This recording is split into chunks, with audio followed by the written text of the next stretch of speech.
निमित्त में हम आपको आपके साथ वार्तालाप मैं खुद कर रहा हूं आपके साथ कि छत्रपति शिवाजी महाराज से क्या सीखना चाहिए, है ना। मातृ शक्ति या फिर मातृ प्रेम, इसके बारे में मैंने बताया कि जिजाऊ आई साहब का मातृशक्ति किस प्रकार का था और मातृ प्रेम शिवाजी महाराज का उनके प्रति कैसा था। उसके बाद में मैंने आपको नेक्स्ट पीरियड में बताया कि शिवाजी महाराज ने किस प्रकार करेज और धैर्य का परिचय दिया। जीवन में धैर्य और करेज जिसके पास होता है, साहस जिसके पास होता है, अंततः जीत उसी की होती है। इसके बारे में मैंने आपको समझाया। आज मैं आपके साथ चर्चा करने वाला हूँ कि आपको क्या लगता है कि शिवाजी महाराज का एकदम राजे थे, मस्त जीवन गया होगा उनका, है ना, ऐसा आपको लगता होगा सभी को। ऐसा नहीं होता। ज्याच्या अंगी मोठेपण तया यातना कठीण, असे आपल्या मराठीमध्ये म्हण आहे। जिसका जितना बड़ा नाम होता है ना, उनको ज्यादा कष्ट किया होगा उन्होंने, इसीलिए उनका नाम है। शिवाजी महाराज ने अपने कार्यकाल में इतना कष्ट किया है, इतनी लड़ाई लड़ी है और इतना उनको डावपेच करना पड़ा, इतना बुद्धिमत्ता का यूज करना पड़ा, लेकिन वो डगमगाए नहीं। ये उनसे हमें सीखना चाहिए। सरदार के बेटे थे, उनके ग्रैंडफादर जो थे वो भी सरदार थे, मम्मी के साइड के ग्रैंडफादर थे वो भी सरदार थे। आराम से सरदार की जिंदगी जी सकते थे, आराम से वतनदारी मिलती, आदिल शाह की मिलती, बीजापुर की उनको मिलती, औरंगजेब की मिलती, आराम से सरदार की वो ले सकते थे और अपना कार्यकाल कंप्लीट करते सकते थे, जो बाकी के सभी उनके पुरुषों ने किया था। उनके घर के जितने पुरुष है उन्होंने वही किया था। लेकिन शिवाजी महाराज का नाम इसके लिए है कि गुलामगिरी उन्होंने नहीं की। कभी भी उनके जीवन में किसी का सरदारी जो है वो नहीं पत्कार किया, उन्होंने स्वीकार किया। सरदार कभी भी वो नहीं थे, स्वयंभू राजा थे। उन्होंने अपना शुरुआत, जैसे मैंने आपको बताया कि तोरना किला जीतने के बाद पहला स्वराज्य का तोरण उन्होंने लगाया था और आयुष्य भर वो ना किसी के सामने झुके, ना कभी रुके।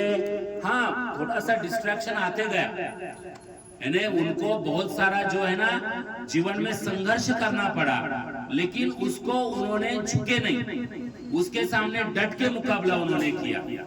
स्टूडेंट, पुरंदर का तह आपके हिस्ट्री में आपको पढ़ने को मिलता है। मिर्जा राजा जयसिंह ने औरंगजेब ने मिर्जा राजा जयसिंह को पूरे फौज फाटा के साथ, है ना, महाराज को बंदी बनाने के लिए बुलाया था कि कैसे भी करो कि छत्रपति शिवाजी महाराज को उनके कब्जे में नहीं आ रहा था।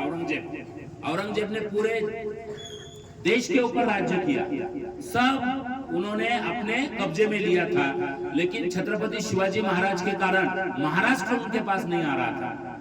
जो हमारा रीजन है वो नहीं आ रहा था। उसका रीजन था शिवाजी महाराज का जो सोच है, जो उनका विचार है, उनका शौर्य है, पराक्रम है। तो मिर्जा राजा जयसिंह पूरे फौज फाटे के साथ में महाराष्ट्र में आए थे। तब राजे पुरंदर में थे और पुरंदर का पूरा उन्होंने किला जो है ना, वो सब सैनिकों के साथ में लाखों सैनिक थे और पूरा किला जो है उन्होंने क्या किया था, पूरे किले की तरफ सैनिक वगैरह जो है उससे उनको बंदिस्त किया था, महाराज को बंदिस्त किया था। महाराज ने उसमें से निकलने की बहुत कोशिश की, लेकिन क्या हुआ, अंदर का जो धान्य है, साटा है, खत्म हुआ। क्योंकि आप अन्न पानी के बिना तो जी नहीं सकते, रहने भी नहीं सकते, है ना। तो सैनिक परेशान हो गए, तो बाद में उनको तह करना पड़ा, पुरंदर का तह बोलते हैं उसको। मिर्जा राजा जयसिंह जो राजपूत थे, है ना, राजस्थान से, उनका भी फैमिली कभी मैं आपको बताऊंगा, शूरवीर थे लेकिन सरदार थे। औरंगजेब के यहाँ पे वो सरदार थे, इसके लिए उनका भी नाइलाज था, उनको भी शिवाजी महाराज के साथ में तह करना पड़ा। शिवाजी महाराज ने जितने किले जीते थे मैक्सिमम उससे हाफ, नियर अबाउट 23 किले उनके पास रहे, बाकी सब किले उन्होंने क्या किए, तो हमें गवा दिए। यानी सगळे किल्ले त्यांना त्या तहामध्ये काय करावं लागले, देऊन टाकावं लागले औरंगजेबाला। म्हणजे आयुष्यभर जेवढं काही काम केलं होतं जेवढं काही आपण त्या ठिकाणी गड वगैरे जिंकले होते ते त्या पुरंदरच्या तहामध्ये फक्त 23 किल्ले महाराजांकडे राहिले. बाकी सगळे किल्ले त्यांना औरंगजेबाला द्यावे लागले होते. बरं एवढंच नाही, संभाजी महाराजांना त्या ठिकाणी सरदारकी द्यावी लागली होती. स्वतः महाराज कधी सरदारकी पत्करली नाही, पण संभाजी महाराजांना छोटे होते त्यांनी वयाने 6-7 वर्षाचे, तर त्या तहामध्ये संभाजी महाराजांना सरदारकी देऊ केली औरंगजेबाने, ती त्यांना घ्यावी लागली. आणि आग्र्याला जावं लागलं. त्याच्यानंतर औरंगजेबानं विचार केला की आता जर शिवाजी महाराजाला मारायचं असेल तर आपल्या दिल्लीमध्ये त्याला मारता येईल, त्यांना मारता येईल. आणि म्हणून शिवाजी महाराजांना त्यांनी त्या ठिकाणी आग्र्याला आमंत्रण दिलं होतं. आग्र्याला त्यांचा अपमान केला.